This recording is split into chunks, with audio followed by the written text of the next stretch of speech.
I'm good, I would need, I would die, I would need, I would die, I would need, I would die, I would need, I would die, I would need, I would die, I would need, I would die, I would need, I would die. I want to welcome all of you guys for attending today. We're going to have people that are going to continue to roll in, so we'll get started because we understand how valuable your time is.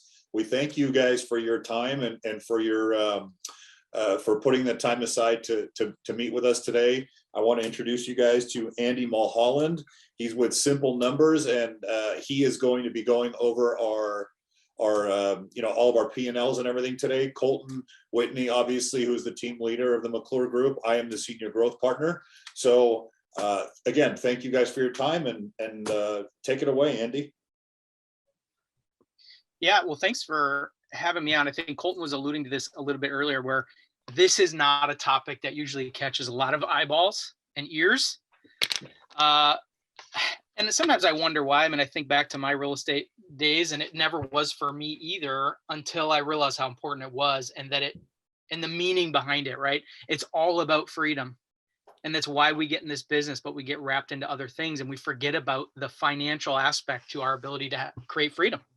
And so hopefully we can do that on today's call, is just kind of help everybody bring some clarity and meaning to those boring profit and loss statements. And so that's what we're going to do. So Colton, I think you had mentioned I should jump into a few things, just kind of give them some background on me as well. Would you like me to do that? Yeah, kind of one of the things, and it's a couple rules on this stuff, and it's one that I've lived by, and you guys have helped us a ton with it, is it only works if we actually implement what we learn. Realtors definitely have not realtors, but just people in general. We have a tendency to show up to these things and to take a lot of really great notes, and where we generally fall short is the implementation and the things that we actually learned, getting it implemented into our businesses so that it actually can create predictability, so it can create transparency. Some of the things that you've helped us the most with is creating clarity in regard to the different areas that we can spend, and I can't wait to jump into that stuff. But yeah, do go ahead and get started with some of the numbers that you want, and then I'll kind of interject and add my input as we can. But if anything, guys, he has just given us on an automated basis clear transparency into our numbers, where we can spend money, where we need to stop spending money, when we need to play red light, green light with our expenses. Are we in a danger zone? Having transparency on this stuff has given us clarity, and also it's helped me get more intentional with the other important numbers, return on investment for each of these areas, because now we know specifically what we're spending on particular marketing sources, how much of that is returning back, because I have a business coach who Andy works with a lot. And when we have an expense or a cost of goods sold that is out of whack, that's going to throw off our targeted profit margin, I got to go and cut expenses. So before we can cut expenses, we need to understand which expense is worth cutting, which expense is giving us a return, which expense is showing us potential. And it has made a substantial difference in everything that we've been implementing. So yeah, Andy, go ahead and take it off, and then we'll go from there. If anybody has questions, please feel free to interject, and we'll go ahead and kind of have a casual conversation. Awesome. And is there a way to enable sharing for me as well? It looks like it's turned off right now, but I got into the real estate business back in 2009 as an individual agent, and got my license, and kind of really quickly realized that this business could take over my life if I wasn't careful. And so let me just pull up the screen here, and I'll just go through this. Hopefully you can all see it. Should have a Simple Numbers logo that everybody can see. Yes, we can see that. I got into real estate. I ran a real estate team called the Handy Andy Real Estate Experts here in Minnesota. And let me just go to full screen mode here so we can all see that. There we go. And so we're the Handy Andy Real Estate Experts in Minnesota. We had a catchy little character. We, sold several hundred homes a year as a team, and I was out of production. And I learned through the process of becoming from an individual agent to selling multiple hundreds of homes, multiple $1 million in GCI, which all sounds awesome. I quickly realized that I had the wrong model, right? The model I was running before I could get out of production. Can you Andy, see for my some screen? reason, we can't see it on my side, at least. I cannot see it. Yeah, I don't think, it's probably because I went into full screen, but let me go back to this. There you go. There you go. Okay. Now I see you. So the Handy Andy Real Estate Experts was our team. And, you know, I had built it in what I thought was the right way, turned out to be the wrong way when I actually looked at the financials, because I was stuck in production essentially. I don't know if anybody on the call has felt that way, where when they really looked at their numbers, if they stopped selling real estate personally, their business wouldn't make much money or very little. And that's okay for a while, maybe if you're building it, but what does the end look like? For me, the end was, oh crap, I just lost 200 grand if I stop producing, right? And for a lot of main producers, that is the issue. And so we just need to get clear on the financial model. I now am retired from real estate. I'm not involved at all in a team or anything. My wife and I own and run Simple Numbers.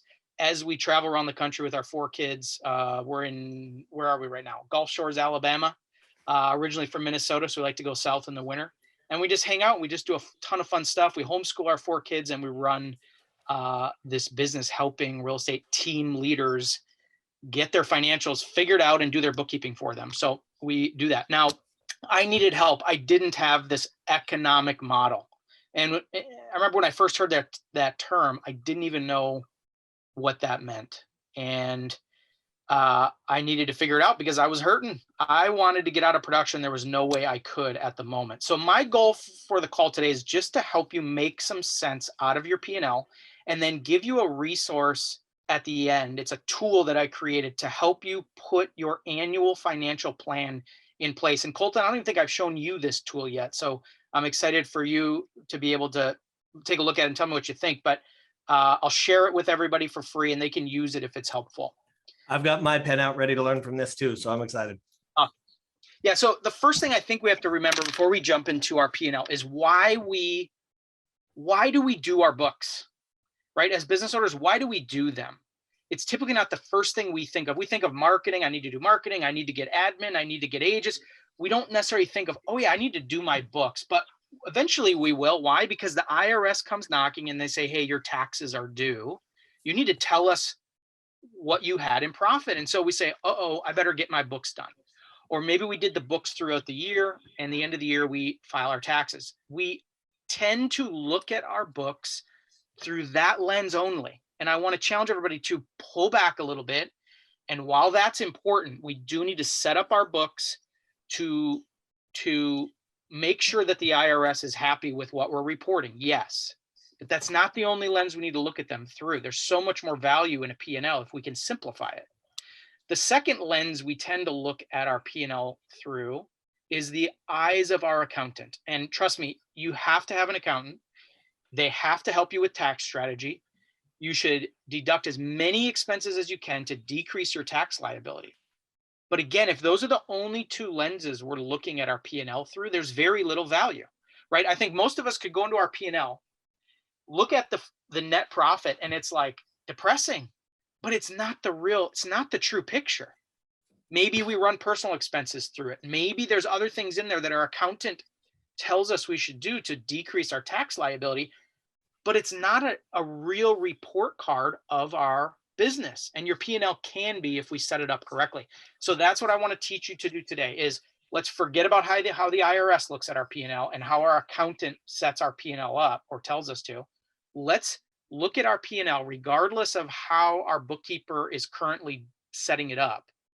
And let's decipher it through the eyes of a CEO, okay? And by that, I mean, how healthy or unhealthy is our business? I'm a big believer when we work with clients, I tell everybody, you have 2 report cards in your real estate business. One is your calendar, because that tells me where you're spending your time and where you're not, how much free time you have. Tells me how healthy your business is without you being involved. And number 2, your profit and loss statement. Those are your 2 report cards. So we want to look into that P&L. And here's how we're going to do it, just to kind of set the stage. We're going to do it through the 5 simple numbers, right? It's why our business is called Simple Numbers, because when we do bookkeeping and give financial help to our team leaders, we're breaking it down and setting up their books in these or in the context of the 5 simple numbers. The good news is no matter how your books are set up, these 5 simple numbers live in your P&L. And it may take a little more work to find them, but I'm going to teach you what to look for. so that you can know if you're on or off track. Okay. So let's just jump right into these 5 simple numbers. Everybody always wants to know, what are they? Well, let's do that. Number 1, your total revenue. And this gets confused with GCI. Okay. This is the number that everybody talks about, of course, like, hey, I made this much money. So it's probably the most talked about number in real estate. It means almost the least, right? Because there's tons of teams, I've worked with them, they make a ton of money on the top line, but they don't take a lot home. And so we need to be clear of the total revenue, but it is probably the least most important number. And what it really is, to be very clear, is it's all the money that you generated from your business. So some examples are GCI, but it could also be referral income. It could be vendor partner income.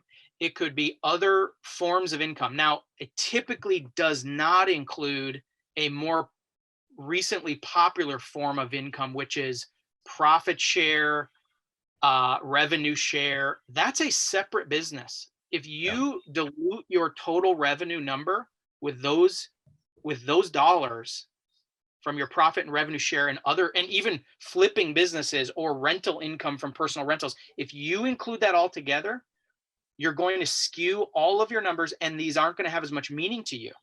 And so you need to make sure that those are not included. Now, let me ask you this. So, because this is one of the things, and it kind of drives me crazy because, and I'm sure it does everybody else too, when we talk about GCI and units and all that stuff, it really doesn't mean anything. I have a really good friend of mine who I've worked with for years, and he's very openly admitted to me, he's like, yeah, we were doing $2 million a year in revenue, but we didn't have any profit. He goes, literally, we had zero profit. And he said, so I had this big team and I had all these systems. None of that stuff matters unless we're profitable. So we talk about the things that people will do, and you'll see people throw in different, I have a 30, 40% profit margin, but then you see them keeping either all their production inside of it, or we will see, like you said, revenue shares and different sources of income. What about ancillary services? So if you have a joint venture, if you have MSAs, you have through escrow, does that get included in top line revenue? I typically do not include that in my real estate team's top line revenue, right? Those are separate business. If you have ancillary services, like if you are part of a mortgage company, if you have a title company, those are separate businesses. You should run the same 5 simple numbers through a separate P&L for those businesses, in my opinion. Got it. Right? Same with your personal investments. Same with the revenue share, if you will, because it skews the numbers, and then your margins are different in your business, and it could look like you are doing a great job with this, and your business is healthy when in fact it's not. And for clarification, go ahead. And for clarification purposes, so let's say you had an MSA. So you didn't own the company, but you did generate revenue through an MSA. You're getting 10, 15 grand a month. Would that be included in top line revenue? Yeah, I mean, I typically do, because if you think about it, usually those MSAs, they're marketing service agreements. They're partnerships with people for offsetting marketing costs. Agreed. And so you're going to spend the money. You're going to spend the money later. So we better show it as income so that it doesn't look like you're overspending, if that makes sense. Now, part of it depends on, and I don't want to go too far in the weeds with it, but part of it depends on, are they direct? Like, let's say, for example, you are spending, you have a lead source and you're splitting the cost 50-50 with someone, with a vendor partner. Well, are they paying you the portion and then you're paying the fee, the cost, the whole cost, or are they paying half and you're paying half? If they're paying half, okay, that's a different story. If they're paying the company directly, we're not going to include that as revenue because we never received that. So there's some details there we got to be clear of, but the essence of this is we need to make sure it's top line revenue and revenue that's involved in your real estate team. Now, one other thing I see quite often, and is a problem with total revenue, is that specifically with Keller Williams agents or any brokerage where your broker takes their cut and then gives you your portion. And I see teams considering their portion as total revenue and leaving out the cost that the broker took. So in other words, let's say you did a deal and it was a $10,000 commission check. The broker took $1,000, you got a check, but deposit into your account for $9 grand. I see people saying, well, I have $9 grand in total revenue. No. You have 10 grand in total revenue. 1,000 of it went to your broker in what we call cost of sale. That was your money. It cost you $1,000. So I see teams saying, well, we did $1 million in GCI, but actually when we look at it, they did 1.2 million in top line revenue, but they paid 200 grand to their broker. I hope they didn't pay that much, but that's an example. Not these days. We need to include the 1.2 in total revenue, not the one. In other words, make sure this is pre-broker touching anything. So that's simple number one. Number two, cost of sale or cost of goods sold. Same thing. That's the second. It's really the first time we're going to now take money out of the pie, right? So our pie is the total revenue. This is the first chunk that has to go out. This is your broker cost. This is your agent costs, right? This could also be ISA costs, possibly. This could be if you have showing assistance, it could be that as well, right? Cost of sale or cost of goods sold is the total amount your business paid out as a cost directly related to you producing your good or service. So it's the split to the agent, it's the split to the broker, it's the split to the ISA. If you had to pay that out as part of the deal, then that is now your cost of sale.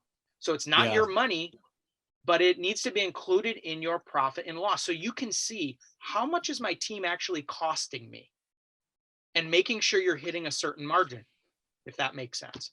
So in my business, the goal is to have a 30 to 35% cost of goods sold. So Steve Now said, go ahead. Paid referral from lead services, cost of sale. There's some debate on that. I mean, me personally, you could go either way on it, but this is kind of the point with having a plan in place before the year starts and having your 5 simple numbers identified. I don't really care if you look at it as a cost of sale or an expense, or you never even include it as revenue. But as long as you are following the plan that you've set at the beginning of the year and stick to it. The problem comes more when we don't have a plan and then we just stick it in a bucket and then we have no idea if we're on or off track. Yeah. So Steve, for an example, because we really debated this, and it's wild because I've debated it with $800 million a year producers and people who are selling 1,500 homes a year. Major producers who of course have amazing businesses, and each and every one of them do it differently. You have some of these people. So for example, let's call Zillow Flex Partnership, Op City, Veterans United, any of these referral-based lead sources. They technically, you don't pay anything for them. So the argument is don't put them in expenses. Technically, it's not your income. So the one argument that I heard from one person that made a lot of sense, he goes, we're starting a joint venture with mortgage. He says, is your joint venture with mortgage going to appear on your P&L? And I said, no. He said, then keep the revenue. So say, for example, there's a $35,000 success fee that you're going to pay as a result of one of these partnerships. Reduce that out of the top line revenue because that went to your joint venture partnership. Just keep your money on your P&L, which is the way that we're currently running mine. There's people who run it as an expense because it replaced marketing. There's people who go ahead, Andy. I know. Well, again, you can do it either way as long as you're clear on why you're doing it that way and that it's in your plan before the year starts. Yeah. That's the big thing. Now, personally, we've invested in Zillow and we did it when it was $1 per month cost, not before Flex. And in my market, I don't even think they offer that yet. But the moment that switched, let's say I was spending 10 grand a month on Zillow and now it switches and now it's a per transaction referral fee. In my mind, on my P&L, it says, well, my expenses just went way down, when in fact they didn't. It just changed the way you're paying Zillow. You're paying as a percentage instead of a dollar amount. I personally still see that as marketing in my business. But again, the key, we have clients that do it either way. The key, like you said, is that it can be done either way. We just have to have a plan on what we're going to, plan for at the beginning of the year. Well, and that was one of the things, because we have several people in here that are partners on that. And one of the clear factors on this, it was really important that my coach and I discussed, if we are going to reduce that expense and not include it in marketing, and if we're going to remove it from revenue, we can't still spend the same percentage on expenses for marketing. You have to Right. reduce that amount, and put it, you can put it somewhere else, you can add it towards, but you cannot still spend that same amount. Otherwise, you're going to be skewing the numbers. And that was something that I thought was really important. Agree. And I think that to that point, that's why you can do it either way, because Yeah. but you just make sure you're consistent in that. And that's the key. So simple number 3 is then what we call gross profit. So it's very simply what you have left, right? We started with total revenue. That's the pie. We paid out our cost of sale to our agents and broker and others, and we're left with gross profit, the gray area. That's what we now have left to work with. That, in some people's mind, that's your real revenue, right? That's what you actually have to work with now to run your business. And so when we do that, all we have to do is very simply take total revenue, subtract your cost of goods sold or cost of sale, and that leaves you with your gross profit. That's simple number 3. And visually, it's very clear to see. Now I've got gray area to work with. What are we going to do with that gray area?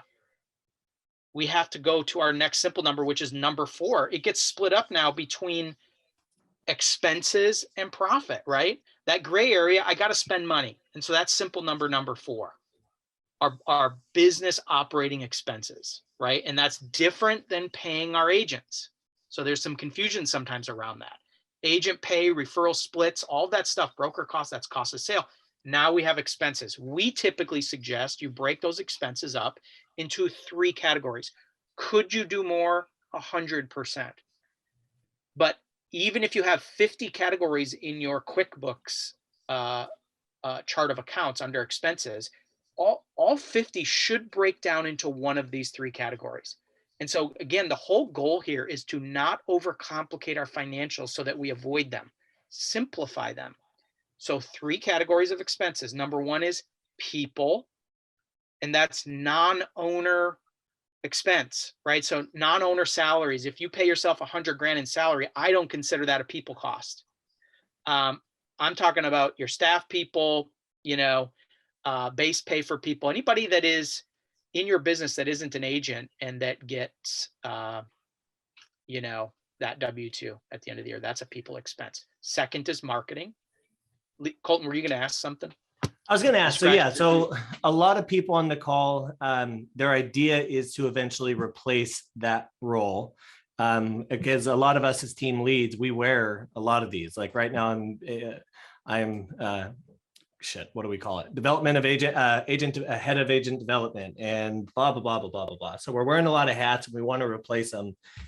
What about the people who want to keep it, have that expense existing in their salary so that their P&L doesn't change and shift when they start progressing their business towards the vision that they're aiming towards? Yeah, for sure. So a couple thoughts on that. Number 1, most will not replace themselves. Got it. So that's the first kind of point to that, is that honestly, most don't. Yeah. They just don't, because they enjoy being in the business. They don't want to sit at home and twiddle their thumbs or what necessarily. They want to be fairly heavily involved in their team. And so to avoid overcomplicating it, I want to get an idea of what am I spending on people in my business. And for me, I always try to average around 10%. Now, I also paid myself a 5% salary. But if you think about it, Colton and David, I mean, that salary I'm paying myself, when I'm at that point in my business where I'm not stepping out tomorrow, I'm not stepping out 3 years from now, I'm pretty heavily involved. My profit is, my salary, that 5% I'm paying myself in salary, that's actually just profit. I'm just paying it in salary, usually to keep the IRS happy. They don't want me to not be paying myself a salary. They don't want to be all profit distributions, or I'll get flagged for an audit or whatever. And so they want their taxes. So they require you to pay yourself a market-based wage. That's the main reason most team leaders are paying themselves a salary. To your point, though, it might be that they are going to replace themselves. That's fine. Then allocate for 15% of your revenue to go towards people, or whatever yours is. For me, it was 10% non-owners, 5% owner. Then I need to budget for 15% people expenses and include my owner pay in there. So just like your question about Zillow Flex, it doesn't matter which way you do it, but make sure you're clear on why and that you have a budget in place that you're following so you know if you're on or off track. That'd be my answer to somebody who would want to do it one way or the other. The second category is marketing and lead gen. And this goes back to your Zillow Flex question. If we won't need to hash that over again, but any marketing, any dollar that is spent with the intent to generate opportunities for your team should be under the marketing bucket. And the third category is overhead. That's just everything else. If you look at a dollar that you're spending in your business and it's not a people expense and it's not a marketing expense, then it's an overhead expense. So there's different terms for overhead. There's G&A, there's all these other terms, but just overhead. It's office expense, it's office supplies, it's rent, it's travel, it's coaching, it's all that stuff. So that's simple number 4 is expenses. Those are the 3 subcategories I would encourage you to look at in your expenses and have a percentage for each one that you are targeting. For me, it was 10, 10, 10. I wanted 30% expenses. Why? Because I wanted a 30 to 35% net profit. I basically split my pie in thirds. I said, I want a third to go to cost of sale to pay my agents. And I was an independent broker, so I didn't have broker costs, but to pay my agents.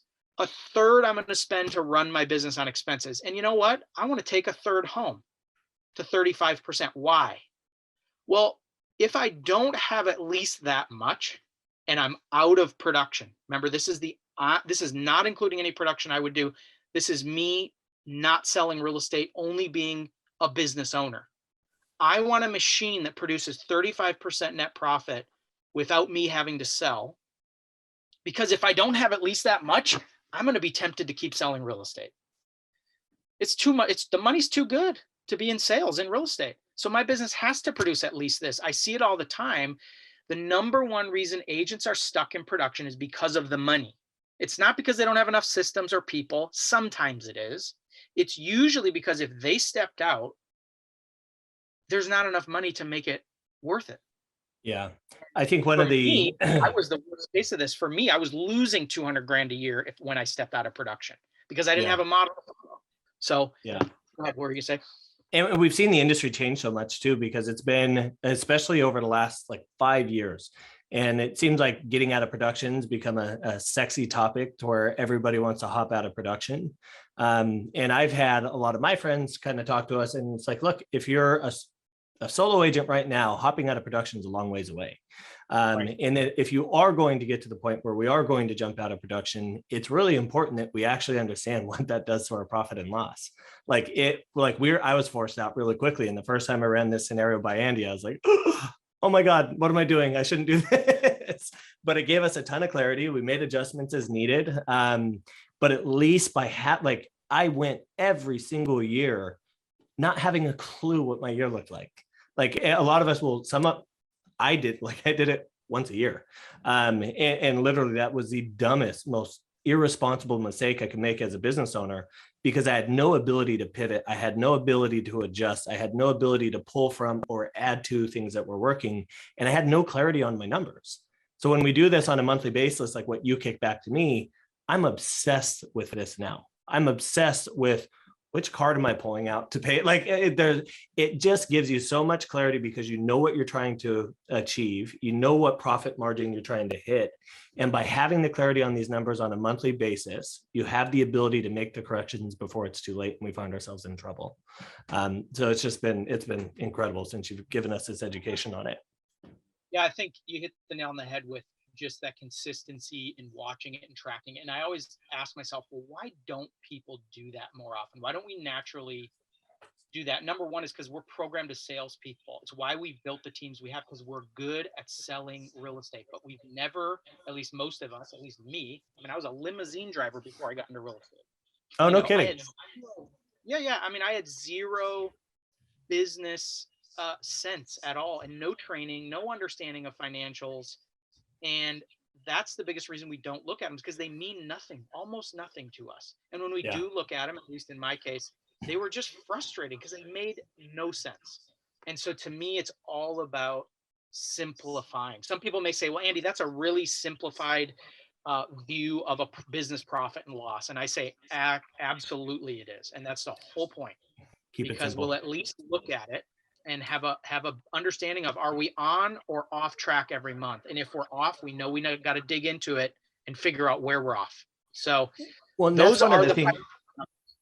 We were so complicated on ours to a point where I was like, oh my God, I'm going to cancel this stupid service. There's no way. This is so stressful. And it was you who finally like got a hold of me. And you're like, screw everything you're hearing. Keep it simple. This is what we focus on. This is where we make the adjustments. And I finally was like, okay, this is finally, it's calming, it's relaxing, and it's made me so much more relaxed towards the business. It's because it is simple. Yeah. And then you'll look at it more often and then you have success. And that's why that's simplified. We need to do that in all areas of our business. We tend to overcomplicate everything as business owners. Yeah. What are the 5 key things we need to look at in our numbers? These are it. And really the equation, just kind of make it make sense if it wasn't clear before, is total revenue minus your cost of sale equals your gross profit. Then we subtract expenses. Then we have our net profit. And in some cases, owner pay if we're paying ourselves that way. So the good news is I try to tell everybody there's only 2 places you can mess this thing up in your business. There's only 2 places where you can screw up your financial model and at the end of the year not have the profit you're looking for. Your cost of goods sold or cost of sale and your expenses. That's what's cool about looking at it this way, is you only have to worry about 2 of the 5 simple numbers as far as where you can mess this up. And so that's where it goes wrong. You can see here, your cost of sale is way too high. That's the yellow box. So my net profit is tiny. My expenses might be the same, 30%, let's say, but my cost of sale is 50%. I have the wrong splits. I'm not charging a broker admin fee that goes to the company. I'm doing too many buyer deals versus listing deals because we have a higher margin on the listing side. All those things are a result or are the reasons we have the result of too high of cost of sale. So when we see that in our P&L, we can dig in and figure out which one of those things is it. It can only be a handful of things I have wrong here. Another example. Go ahead. Sorry. You just went into something too. Oh, damn it. No, as soon as you did that, I already forgot what I was going to say. I'll think of it and I'll come back. Yeah. I mean, we were talking about cost of sale. What are some of the reasons our cost of sale could be too high? Agent adjustments. So I see this is one of the things that I see people do constantly. And I talk with my coach about it. I'm really grateful to have a coach that literally, like, not when I say vents, he doesn't vent to me, but he's really great at storytelling to connect me with problems that other people have had. And we'll see people try to make adjustments to agent splits without even considering what that's going to do to a profit margin and how you're going to continue to pay for the market. Like, we'll make the adjustments to an agent split, but we don't understand where that's taking away from the things that we actually do on a daily basis to run our business. Like, I know everybody, and the other part of this, a lot of us, if you're a solo agent on here, all of this stuff still applies to a solo agent. Like a solo agent, if you don't have an ISA, you don't have an assistant, you don't have a director of operations, you don't have any of that. You still have expenses, you still have marketing, you still have all of the costs that are associated with your actual business. So it's really important as a solo agent. And in fact, I think it's even more important, especially if you intend to scale, is I wish I had this education early on, because it would have saved me hundreds and hundreds of thousands of dollars in mistakes and screw ups throughout the process. Yeah, no, I mean, you're exactly right. And solo agents have cost of sale as well. I mean, they got to pay their broker and they got to know how much their broker is costing them, and to your point about splits, I mean, there's a million different ways to skin the cat. There's a million different splits you could have. We have to make sure our splits align with our economic model. And if they do, keep them. If they don't, you've got to change them. Otherwise, you're building a business that won't allow you. It's not a business, because it's going to rely on your production, right? And so that's why I go back to have a plan. What is your cost of sale going to be for the year? And do your splits allow you to hit that goal? And if not, we got to adjust and we got to make changes. And again, if you're, I hear this all the time. Well, I want what's best for my agents. I'm going to give them a higher split because I want them to make money. And I always say to people, that's the number one way to keep yourself in production, which then is stealing from your agent's opportunity to grow, because every deal you do personally, they don't get to do. The biggest factor in them growing is you getting out of production, number one, so you can focus on growing the business and find more opportunity for your team. And number two, so that they can do the deals that you're currently doing in order to make the money you need personally. So the right splits are actually in their best interest long term. And it's just making sure you're following them and hitting them. Another way you can go, so cost of sale, we just talked about that. That's the one of the two things you can get wrong with your economic model. Number two is that, and I see this more often, is that you just are overspending.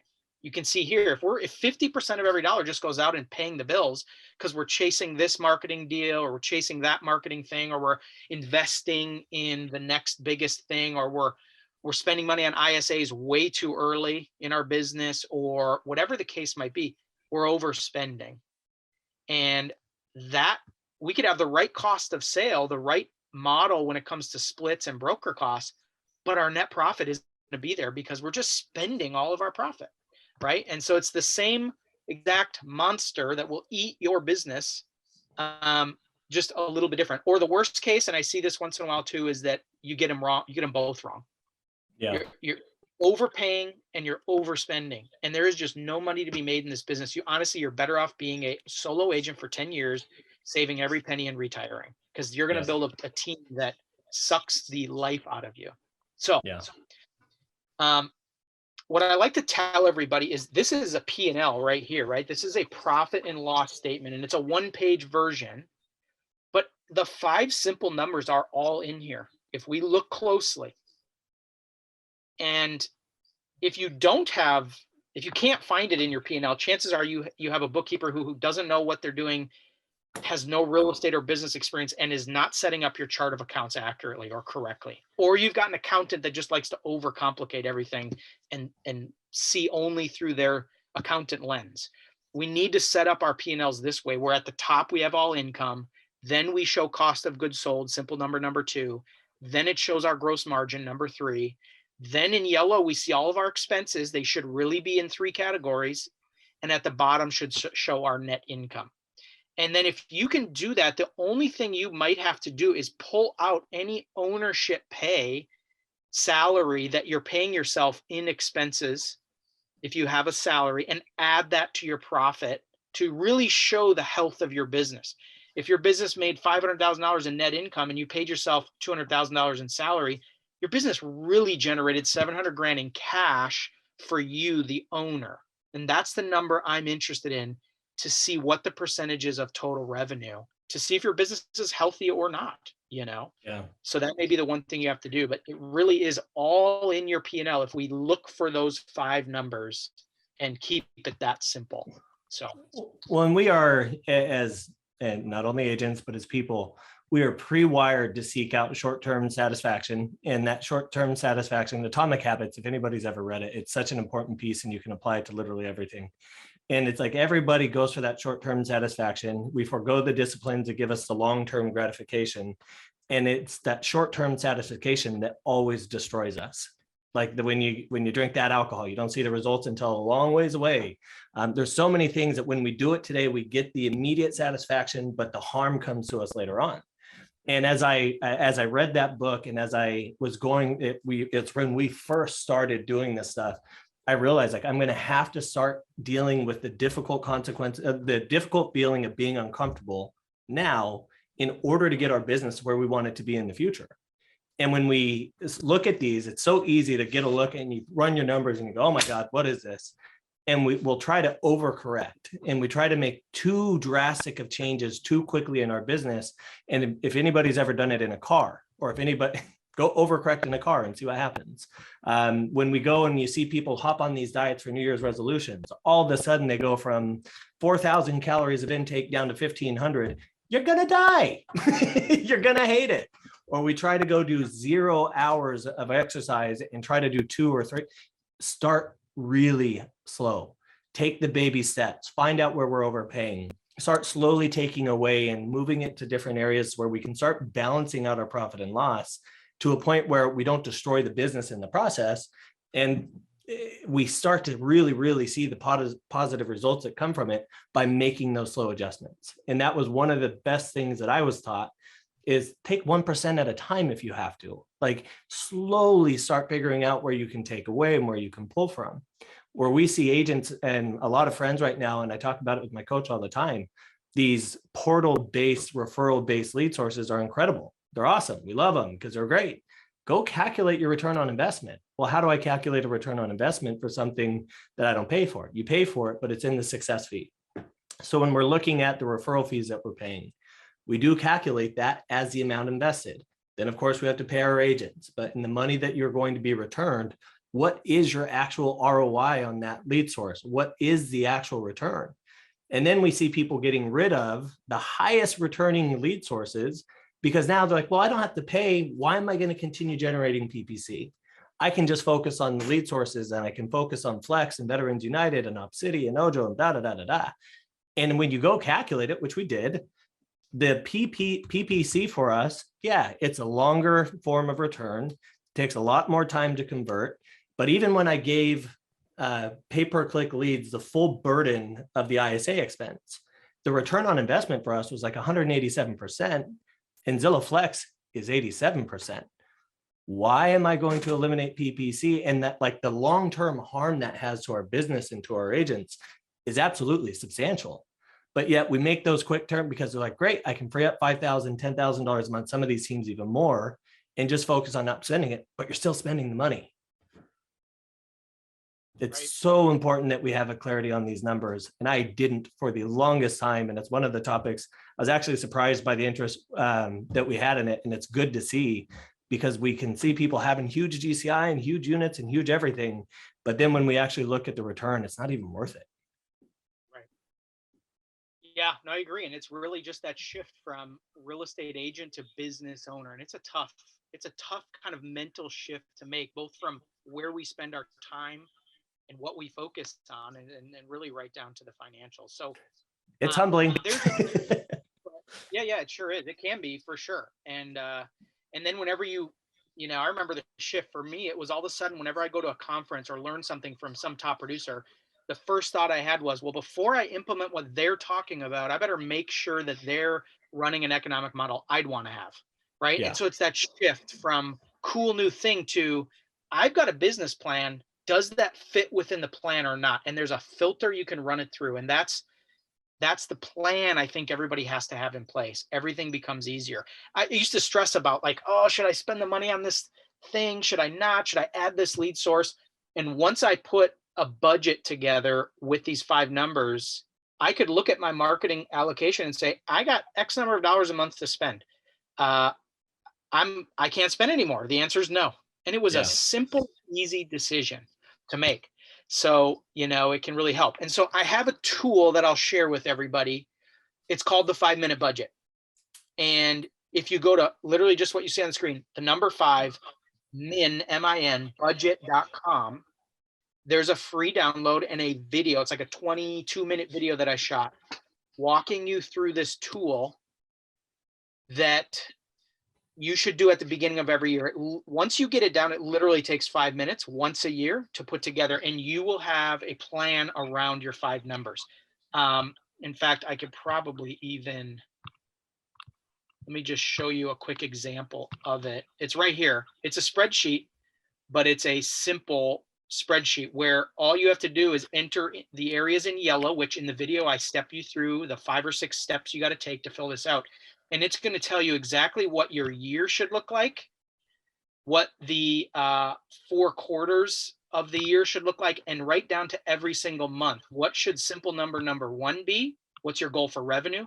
What's your goal for cost of sale? And are you on track? What's your gross profit, your total operating expenses, and your net profit? And every month you should just schedule a meeting with yourself for 20 minutes, look at this, and it's either a thumbs up, I'm on track, or a thumbs down, I'm not. And it should be that simple. So I'm happy to just share that with everybody. We use it with some of our clients. And so that can be hopefully a helpful tool for folks. I call my coach the War Department, because anytime I have, in typical me form, I have a million ideas and a million things I want to do, and I just like to do it. And one of the conversations we have to have with my coach at all times, and we do on every single call, is we review the P&L.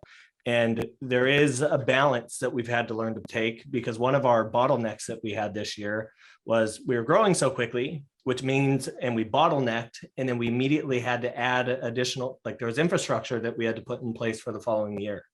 And Eric and I had to have that conversation of, Do we spend here and do we not? And one of the best things that he did for us is identifying our red light, yellow light, green light numbers. And what it does is he'll let me go into yellow light sometimes, and he'll allow me to proceed cautiously. But in order for us to do it, and this is what this has fueled us the ability to do, is to get really intentional. And by getting really focused on the rest of our numbers in our business, because we did start implementing new salaries, and we did implement new hires, and we did implement new lead generation. And if we were going to determine, are we going to lay the infrastructure to ensure that we don't bottleneck again in 2022, do we spend the money here? And for us, it was Eric wanted to look at our KPIs for each of these lead sources. What percentage of the leads are we generating? Are we having conversations with? What percentage of those have we set appointments with? What percentage of those have we met? Because when I can get down that funnel and I can identify the appointment sets and the appointment nets and the conversation rates and the cost per lead and the cost per transaction, we can identify and reasonably time scale project where we should be able to be, and it should be on a conservative basis. But is it okay for us to make this hire based on this source without even knowing what it is? And the reality it is, what I always did was, yeah, let's do it. Screw it. And now it's, does the actual conversion of what we're doing justify the expense and the investment that we're going to make into this year? And fortunately, for the first half of the year, we really didn't do that. Second half of the year, Eric kicked my ass until I really figured it out. And now it's like, okay, these are the hires we can make. These are the KPIs for each of these sources. This is what we can reasonably expect to convert. And this is going to be the actual gross profit received by the team and the company. And we should be okay as long as we follow this model. But without Andy and without what they do, I am not a freaking accountant. I do not know these numbers. I still feel like an absolute idiot when it comes to this stuff. I didn't even ask him to come on here so I can promote him. He has given us complete transparency and predictability into our following years. We see it on a monthly basis. If you are not doing this, I highly recommend that you reach out to him. The cost versus benefit on this is ridiculously worth it. Yeah, I mean, for us, the whole goal, what we do is bookkeeping. That's what we do for people. We have a team of bookkeepers, and we make sure that you get your books in a simplified format and that you understand them and you get them within the first 7 days of every month. That's kind of our guarantee. Because the number one complaint we get is, well, yeah, I have a bookkeeper. They take like 3 months to get me my reports. That doesn't work. You've got to have them quick. And so the 7th of every month. And yeah, you pay us about what you pay a part-time bookkeeper to do your books for you, to do all of your books. But the benefit is you get our training, you get our support, you get access to me to make sure that you know what the heck's going on in your business when you need it. And I think that's why it's grown like it has, just because that's not really an option. Most people have bookkeepers that don't understand the real estate business. And that can be then you're only doing it for the IRS lens that we talked about before to keep them happy. So anyway, my little quote that I always tell people is, money is a terrible master, but it's an excellent servant. And it's just about getting control and clarity on it. And then it becomes such a joy. Like, you actually enjoy looking at your financials because it makes sense and there's value in them, but you got to tame the beast. And so I would encourage everyone to tame it, whether they use us or not. Tame it with the cage of the 5 simple numbers. That's just the lens to look at it. So I appreciate you having me on. And again, if people want that free budget, it's just 5minutebudget.com. And there's a 22-minute video they can watch as well to make sure they understand how to fill it out. Yep. In all things, and you hear every single coach and anybody, anything you want to improve, you have to track and measure, and we have to focus on the things that we are wanting to improve. And it's whether it be health, fitness, finances, whatever it may be, this has just been such a huge solution for us. And I'm finally to the point where I actually enjoy this. Before we wrap up, in respect for everybody's time, do we have any questions? Feel free to put it into the chat. We'll give it a second here. And you guys can ask away. Andy is a brilliant mind when it comes to all things accounting and bookkeeping. So I'd love to see if you guys have any questions. And thank you for the positive feedback. He's incredible. I think we might be okay. Oh, there we go. Oh, how much for bookkeeping? There we go. Typical realtors. Good question. So if you want a quote, and again, it's a shameless plug, but I hopefully came on here just to add some value to people, whether they have books or not. But if you want a quote, just go to simple-numbers.com and you can click you can click on get a quote, and then you can see exactly how much it would cost you. So It's just a simple- ridiculous. I can tell you this without even going into numbers. What I was paying my accountant to run my P&L for was ridiculously more expensive than what I am paying them for. And I can also tell you my accountant was screwing it up to a point where not only was I paying more, I was getting a shittier result. So it's way more affordable than what I was doing previously. You definitely reach out to him. It looks like Danny asked a question I see on here about mentorship fee. So he has a mentorship structure for new agent development. Does that go under cost of goods sold or salaries? So we did a very similar thing where we had a mentorship program for new agents. I paid my existing agents that wanted to do it. I paid them a small dollar amount per module. We had 6 modules they would go through. So I paid them a few $100s per module if they wanted to go through that with the new agent. And then I paid them 5% of the first 5 deals, and they would be the contact point for the agent. This was me previous to having a sales manager that just did that for his salary. So I considered that money as a cost of goods sold. Now, I think you could really go either way, and I wouldn't split hairs over it. Again, just know what margin you're shooting for. And part of it's going to depend on how many new agents you're bringing on at once, how much per quarter is going out in these costs of goods sold. So, and it looks like, yeah, temporary solution until you get full-time sales manager. I would just look at that as a cost of goods sold, especially if you're paying it as a percentage of a sale. If you're, I think that's the easiest way to do it, because you're probably paying them on a 1099 if it's other agents. I think it's the only way that makes any sense, because what we did, like, for example, 50% goes to the team, 50% goes to the agent. And if they're under the mentorship program, 40% goes to the agent, 10% goes to the mentor, and the company's still getting the 50%. So it was going out of cost of goods sold originally. Now we're just pairing in 2 agents to basically co-do a deal, and it's a cost of goods sold. Right. Austin asked, does revenue from personal production go on top line revenue? Yes, it does. It definitely does. If you are heavy in production, though, you need to be aware that your net profit needs to be much higher, right? Use this as a test. Well, here's what you could do. Here's an action item for folks that want to kind of do this as a test of the health of their business. Go into your profit and loss. Let's say you did $1 million in top line revenue, but you personally did 500,000 of that $1 million from your personal production. Pull that $500,000 out, and then pull that out of the net profit and see if you made any money. If you only made 500 grand in net profit, but you did 500 in total production personally, your business is making you $0, one could argue, right? This was my example. The year that I ran this, when I kind of first woke up to realizing I had the wrong model, or no model at all, was we did, what was it? We did like, it was like my first year as a team. We did like $1 million in GCI, but I personally did like $800,000 of that $1 million. I had 1 buyer's agent, 2 buyer's agents each. They did about 200 grand worth, but my company made $600,000 in net profit and owner pay. So between my salary and what I paid what the net profit was, we lost $200,000 on this team. That's when I was like, what am I doing?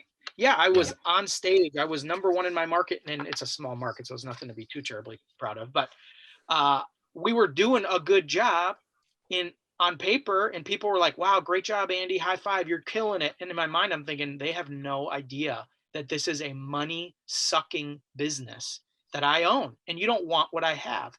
And so to Austin's question, I think you just got to make sure that you're understanding, if you're doing the majority of the production, then you really got to look at your net profit and see if there's profit being made without you selling. And if not, okay, we might need to make some tweaks, as Colton was talking about before, to start moving in the right direction of profitability without you. Yeah, that was a big wake up call for us, because I went from probably 60% of production down to 10% of production within the first like 7 months. And it took a big hit. And that's when I was like, oh my God, abandon ship, we're done. And Eric was like, hold on, wait for this to balance back out. It's going to happen. Have faith in the process. And it worked. But yeah, I mean, it was a really important exercise that I wish I would have prepared myself for first. Yeah, totally. I see Rupesh asks, do admin fees added back into top line revenue? Do admin If you're fees get charging added- it. Yes. Yeah. Right. So if you're charging like, we charge $7.95, we charge it to buyers and sellers. That just got added in as top line revenue, right? It's no different than commission, GCI income. It's no different than income referral income from outbound agents or agents that are sending you referrals. It's all revenue, and admin fee is a portion of that. Yes. If you think about it, it is commission. It's just charged as a per transaction commission versus a percentage of the sales price. Got it. Awesome. Any other questions? Otherwise, we'll let everybody go. And Andy, seriously, I cannot thank you for taking the time to do this. Thank you for everything you do. And everybody, highly recommend reach out to him. He'll be a huge help to your business. Yeah, I appreciate it. Looks like I've got like 30 people that have already asked, that have gotten that, downloaded the 5 simple numbers thing already. So Oh, awesome. If anybody has questions, let me know. Appreciate You're about it. to have 31. I know. All right, Yeah, brother. Thank you Thanks so for your much. time, Andy. Thanks, guys. All right. Appreciate Talk to you later.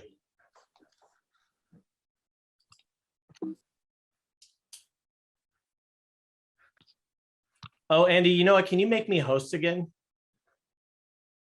I want to make sure I can record this. Yes, let me figure out. Let's see here. I probably need to go to you and then. Or maybe I can even claim it back. Reclaim host. I got it. You got it? Okay. Yep. Thank you, brother. Appreciate you. All right. See ya. Likewise. Talk soon.